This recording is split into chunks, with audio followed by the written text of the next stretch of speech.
Hello students, today we are going to discuss your worksheet number 30 for the class 9th in English medium for the date 11th September. Now in this worksheet we are going to discuss two things.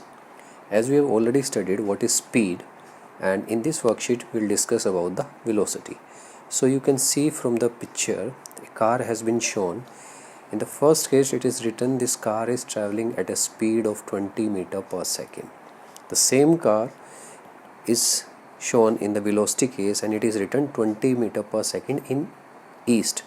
So you can see the difference. When we talk about velocity, we talk about the direction also. In the speed we are only talking of the speed. So let's start the worksheet now.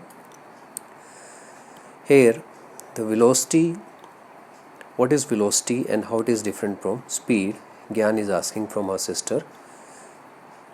Now speed of an object in a particular direction is called its velocity. So this is the definition Jigyasa is giving. Like speed, it is also represented by nu, and it shows the direction of motion of the object along with its speed. So you can say velocity of an object can be determined by the equation velocity equals to displacement upon time. You must be remembering the displacement, the lowest distance of an object from its mean position.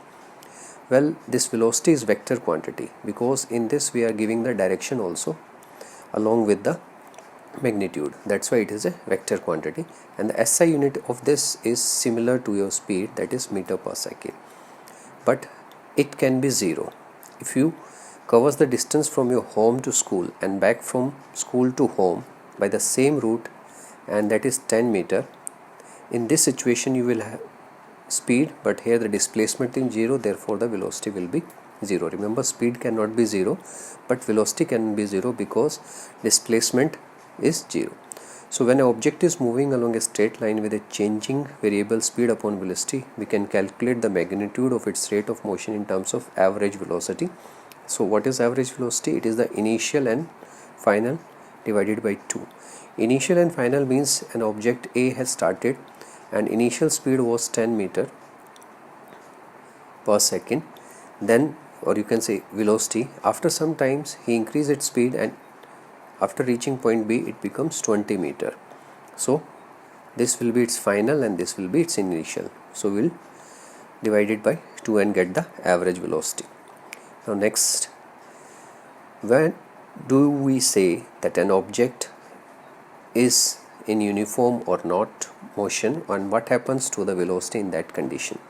So uniform motion we have discussed earlier also. Uniform motion, if an object moves in straight line and cover equal distance in equal interval of time.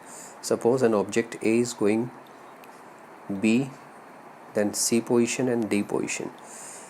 Every time the object is covering 10 meter distance, and every time the time taken is also 5 seconds. So the object is covering equal distance in equal interval time, then it's said to be the uniform motion. But if the object changes its velocity when it is going from B to C, suppose here it is covering 15 meter, or you can say here it is covering this 10 meter in 4 seconds, then it will become non-uniform. So in uniform motion, equal distance in equal interval time, and in non-uniform the situation reverse, either the distance covered will be higher or the time taken will be lesser. So if the object travels unequal distance in unequal time, it will be non-uniform. In this situation the velocity will not be constant, and it can be of two type if the motion is non-uniform. First one be accelerated motion. In this, when the velocity of an object increase with time, that means you are keep on increasing it your speed. Second is retarded motion. In this, when the velocity of the object decrease with time. Okay, that means you are applying brakes or other thing, then the velocity is decreasing. That is known as retarded motion. Accelerated means you are increasing your speed. Here is example is given. A cyclist moving from A to B here and covering 40 meter apart from each other, then again come back to point A, first going to B then coming back, and takes 40 seconds to do so.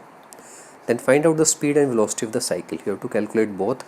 So if you calculating both, then you have to think of displacement and distance, because speed is distance covered upon time taken, and velocity is displacement upon time taken. So the displacement is shortest distance between A to point A will be 0, because if displacement is what, if the initial and final position are same, then the displacement will be 0.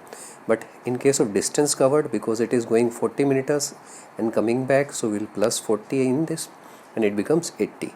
So when we talk of speed, time taken will be 40 seconds in both the cases. It will be 80 upon 40, it will be 2 meter per second, but velocity will be 0 because the displacement was 0. Now let's see the question answers. Differentiate between velocity and speed.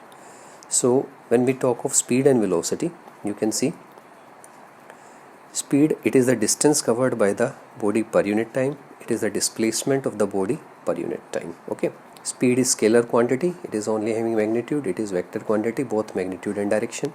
The average speed of a moving body can never be 0.